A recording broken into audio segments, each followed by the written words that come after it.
Oke. Assalamualaikum warahmatullahi wabarakatuh. Oke teman-teman, kita lagi ada di Museum Multatuli ya. Ini kondisinya nih, suasananya ya.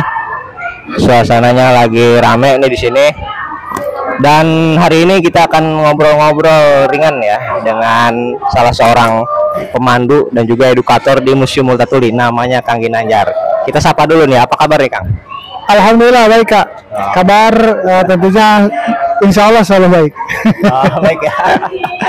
Alhamdulillah nih kita sekaligus ngejajal mikrofon baru nih guys. Ya, jadi tidak perlu bergantian lagi ya. Ya. Ini dulu kita pakai mikrofon kabel, sekarang punya mikrofon ini ya. Ini hadiah dari sahabat saya. Namanya Ang Sutisna nih. Kalau Ang nonton, makasih nih Ang ya. Udah nyampe nih kirimannya. Terima kasih banyak. Terima kasih nih Ang. Oke Kang, kita akan ngobrol-ngobrol nih Kang ya tentang nggak jauh-jauh dari ilmu sejarah sih ya. Jadi salah satu ilmu sejarah kan ada yang namanya toponimi ya Kang ya. Ya. Ya, toponimi ini kalau secara sekilas itu tentang ilmu penamaan wilayah-wilayah ya. Jadi kalau misalkan ada sebuah kampung misalkan contoh Cibadak, oh apakah dulunya banyak badaknya gitu. Nah, itu kan biasanya ada kisah dan narasinya gitu ya. Nah, ternyata itu nggak sembarangan teman-teman. Itu ada ilmunya ya, ada metodologinya. Dan hari ini kita akan ngobrol bersama ahlinya di sini ya. Bukan dong. Saya hanya apa yang sebutnya pemerhati aja lah. Pemerhati ya, aja. Okay. Maksudnya gini ya, kenapa saya sebut ahli, karena beliau ini sudah pernah menulis secara serius ya, jadi tentang toponimi ya di bukunya gitu. Oke Kang, mungkin pertanyaan pertama nih. Siap. Kita mulai aja. Sebenarnya toponimi itu apa sih Kang? Toponimi ya Kang ya. Toponimi kan sebenarnya kajian yang fokus terhadap pencarian atau identifikasi dari sebuah nama wilayah. Karena berasal dari kata topografi, nama topografi. Disebutnya toponim, itu disingkatnya. Itu kan bermula dari berasal dari kata bahasa Yunani, toponomos, toponimi atau pencarian identifikasi makna leksikal dari prefiks ataupun morfem yang terkandung pada sebuah nama tempat, suatu nama tempat, maaf. Nah, itu kemudian kita kaji secara linguistik, secara historis, bahkan juga bisa dikaji berdasar pada dongeng-dongeng begitu. Karena kan gini, toponimi dulu ketika dikenal di Inggris itu adalah pendongeng handal sebenarnya. Pendongeng handal yang mana si orang yang mempraktikkan toponimi ini itu dianggapnya ya tadi itu dia pendongeng handal tanpa sumber yang jelas, tanpa latar pendidikan yang jelas. Maka pada masa itu ketika abad-abad 18-19 di Inggris, toponimi dianggap sebagai salah satu ilmu yang justru seperti mengada-ada gitu. Seolah mengada-ada gitu. Maka itulah yang menjadi alasan mengapa sampai pada saat ini kajian-kajian yang berkaitan dengan topografi nama atau nama topografi jarang sekali dilakukan Kak, begitu kurang lebihnya. Nah, sebenarnya sejak kapan sih Kang itu dirumuskan sebagai ilmu gitu ya? Kan tadi kan dari mulai asal pendongeng kan ya. Nah, itu sejak kapan tuh Kang dirumuskan menjadi sebuah ilmu yang terstruktur gitu? Itu sejak maraknya kartografi atau pemetaan begitu kan. Misalkan dipakai juga kan untuk kebutuhan identifikasi masyarakat sipil, kemudian dipakai juga untuk kuadran, bisa juga kan kuadran yang pencarian milestone atau cagar budaya, bisa juga kemudian juga mengidentifikasi digunakan oleh militer juga bisa sebenarnya. Nah, itu pada saat itu mungkin kalau sekiranya dikaitkan dengan tahun dan abad berapa, itu ya sekitar abad 19 akhir. Karena gini, karena peta-peta kolonial saja yang saya dapatkan sumbernya itu dari tahun 1800-an. Nah, mungkin pada saat itu sudah mulai dikaji nama-namanya. Mengapa nama si A bisa menjadi si A? Mengapa nama si B bisa menjadi si B? Oh, ya. Nah, untuk metodenya Kang, metode penelitiannya itu kalau toponimi seperti apa tuh Kang gitu? Banyak versi.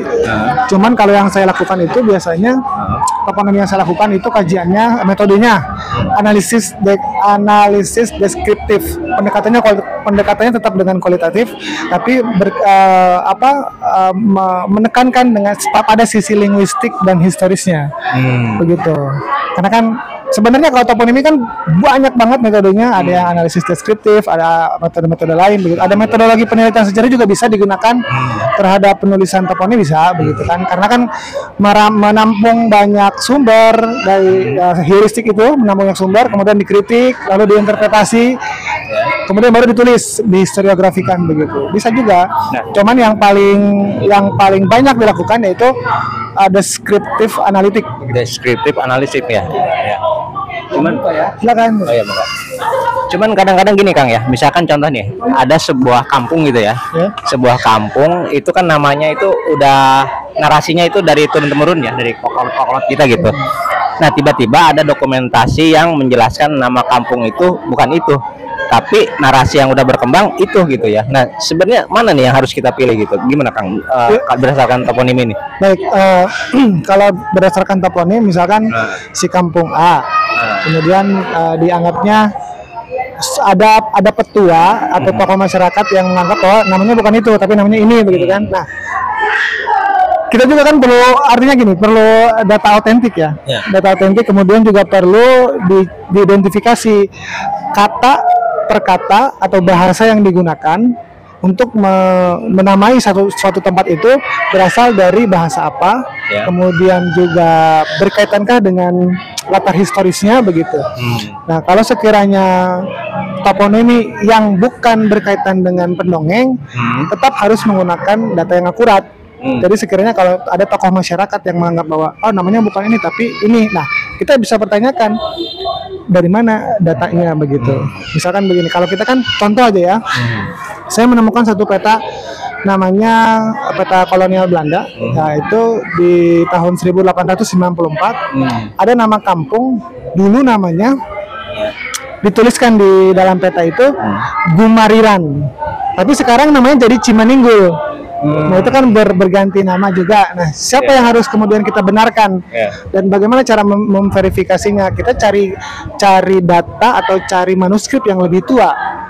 Semisal kita bisa kaitkan dengan Dapat Banten. Apakah ada nama Gumariran sebelumnya? Karena kan karena Belanda pun tidak bisa tidak dianggap bisa benar terus-menerus begitu. Betul. Karena juga mereka juga pasti ada kesalahan penulisan. Misalkan Kak Ujon. Di Babat Banten ada tulisan Kak Ujon. Tapi di peta kolonial disebutnya Kak Hojon. Kayak gitulah. Nah, jadi kita cari sumber yang paling tua. Cari sumber yang paling tua ya. Paling tua. Nah, kalau misalkan nih posisi toponimi toponimi ini gitu di dalam ilmu sejarah sekarang ini posisinya gimana Kang? Itu sebagai alat bantu atau masih diperlukan nggak sih? Kadang-kadang kan banyak orang yang malas juga ya belajar toponimi, termasuk saya sendiri gitu ya. Gimana tuh Kang? Sebenarnya kalau dalam sejarah sangat diperlukan, karena kan kita untuk mengidentifikasi satu peradaban, mengidentifikasi satu kawasan. Misal kayak gini, ada satu nama Batu Gantung. Nah, itu mengapa bisa disebut Batu Gantung? Apakah ada batu yang menggantung, ataukah itu adalah bentuk dari sebuah peradaban dulu? Ya kan? Itu pun juga perlu pengidentifikasian. Nah, dan juga sebenarnya toponim itu lebih cenderungnya kepada ilmu bahasa sebenarnya. Bahasa. Tapi boleh dikaji berdasarkan latar historis atau sejarah. Kan di toponimi itu biasanya berkaitannya dengan fonem, perubahan fonem, kemudian morfemnya, lalu prefiksnya, lalu padanan-padanan kata di setiap tempat digabungkan menjadi sebuah toponim yang final. Nah, kita boleh kaji berdasarkan linguistiknya. Ya, silakan Bapak. Ya. Jadi begitu kurang lebihnya. Jadi masih perlukan. Iya, Bu. Kalau Kang Ginanjar sendiri ini untuk di daerah Kabupaten Lebak ya Kang ya? Kira-kira penamaannya itu udah fix betul gitu atau ada hal-hal yang perlu dikaji ulang lagi menurut Kang Ginanjar nih? Menurut saya perlu dikaji ulang. Ya? Contohnya begini aja, Rangkas Bitung aja. Rangkas Bitung. Jadi ini menarik nih. Rangkas Bitung aja ya. Karena tulisan yang sekarang kita kenali dan yang lumrah kita tulis ketika kita menulis nama Rangkas Bitung atau kalimat kata Rangkas Bitung itu biasanya digabung Rangkas Bitung tanpa ada spasi. Kan kalau di zaman saat sebelum itu terjadi Rangkas spasi Bitung. Nah, itu juga akan menjadikan apa namanya definisinya berbeda. Jadi ada pembiasan arti dari Rangkas Bitung dan Rangkas Bitung disatuin. Begitu kurang lebihnya. Maka kalau Rangkas Bitung kita bisa mengidentifikasi, kita bisa mengkaji bahwa oh berarti secara etimologi dibagi atas dua suku kata Rangkas dan Bitung. Kalau Rangkas Bitung, nah itu bagaimana cara mengidentifikasinya kan cukup bingung juga. Nah, maka perlu juga kajian-kajian lanjut mengenai nama-nama di sebuah wilayah untuk lebih rinci lagi, lebih fundamen lagi, lebih holistik dan komprehensif lah gitu, lebih menyeluruh lagi. Jadi harus itu. Harus ya. Cuman kadang-kadang kendalanya dari penamaan tempat kan itu udah terlanjur ya Kang ya. Bahkan di peta udah ada, bahkan udah secara regulasi hukum kan udah. Mungkin itu perubahannya mungkin besar kali Kang ya. Besar betul Kang. Gimana itu langkah-langkah selanjutnya? Andaikan itu terjadi gitu Andaikan itu terjadi, ya berarti ya karena kan apa yang sudah terlanjur dirubah, jika ingin dikembalikan kepada nama terdahulu, maka akan membutuhkan waktu yang panjang, membutuhkan waktu yang lama untuk membiasakan lagi orang-orang menganggap menulis, mengucap ya kan bahwa si nama tersebut adalah nama yang sebenarnya dibuat pada masa itu. Nah, kalau yang sudah terlanjur dibuat tadi itu berarti butuh waktu yang cukup lama dan cukup panjang lah untuk apa ya menormalkan karena kan harus sesuai dengan regulasi pemerintah. Jadi sebuah nama tempat itu juga kan pasti ada surat keputusan, artinya ditetapkan. Contoh seperti jalan-jalan lah, nama-nama jalan kan ada jalan Harliwinangun, jalan ini, jalan itu, jalan ini. Nah, itu kan ada kajian, kemudian ditetapkanlah bahwa jalan yang membentang sepanjang Balong Rancalentah sampai ke pintu kereta api Rangkas Pasar itu disebutnya Jalan Harliwinangun. Nah, itu ada surat keputusan apa tentunya begitu. Kalau ini Kang, biasanya kan kalau kita ngomong cagar budaya kan lebih ke benda-benda ya ataupun bangunan gitu ya. Nah, kalau penamaan itu masuk gak sih Kang? Itu maksudnya ada aturan khusus gak untuk apa ya? Bahasanya apa ya? Jadi si nama itu jadi cagar budaya gitu. Kalau nama sih enggak sebenarnya. Nama enggak ya? Karena kan cagar itu kan kebendaan, kawasan, situs, struktur. Kalau nama kan tidak termasuk ke bagian-bagian yang tadi. Paling juga semisal kawasannya begini, kawasan cagar budaya Lebak Sibedug. Nah, berarti kan ada tempatnya di situ, ada bendanya atau ada situs atau ada strukturnya di situ. Begitu. Kalau nama sih sebenarnya kalau nama tidak masuk dalam kategori cagar budaya. Iya betul. Memang penting juga nih ya teman-teman toponimi karena sekarang ini kita lebih cenderung ke barat-baratan. Ya, barat dan Korea-Koreaan. Karena hampir banyak tempat itu seperti itu gitu. Jadi memang kita perlu belajar toponimi lagi untuk mengembalikan ya ke lebih membumi lah gitu namanya gitu ya. Oke. Nah Kang, mungkin di penghujung acara nih ya. Kalau menurut Kang Ginanjar nih, bagi orang-orang yang ingin mempelajari ilmu toponimi ini kira-kira apa nih tipsnya gitu ya untuk menurut tipsnya tipsnya sih sebenarnya satu aja sih, penasaran nih.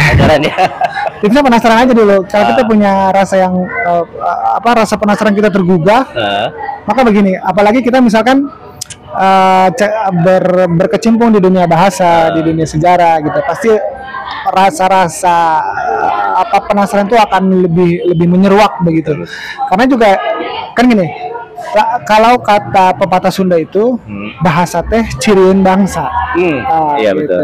Berarti misalkan gini, ada satu nama diganti namanya, jadi ada residen-residennya, ada hil-hilnya segala macam. Nah, itu kan perlu dikembalikan gerakannya kepada tadi itu bahasa sebagai ciri bangsa gitu. Nah, cara-caranya intinya ya tentang apa? Intinya adalah penasarannya dulu. Penasaran. Kemudian baru kita nanti juga mengalir dengan apa adanya begitu. Oh, berarti ini nama satu Gunung Julang. Ini kayak peta Rangkas Bitung. Di sini nih di belakang Pemda Lebak itu ada nama kampung namanya Gunung Julang. Tapi sekarang jadi Kapugeran. Nah, itu kan benar. perlu diidentifikasi begitu. Benar. Iya. Oke, mungkin itu aja teman-teman ya. Bagi teman-teman yang penasaran, misalkan sebenarnya masih penasaran apa sih toponimi, silakan tulis saja ya di kolom komentar atau punya pandangan misalkan menurut saya sih Bang toponim itu gini gini gini. Boleh aja silakan mau membantah boleh. Kita di sini sama-sama belajar ya. Nah, nanti kalau dan untuk lebih jelasnya saya juga udah pernah mewawancara Kang Ginanjar di Spotify. Silakan mampir aja ya di Spotify saya namanya Anxiety Teguh Setiawan. Anxiety Teguh Setiawan. Nah, di situ. Oke, itu aja. Terima kasih. Assalamualaikum warahmatullahi wabarakatuh. Waalaikumsalam.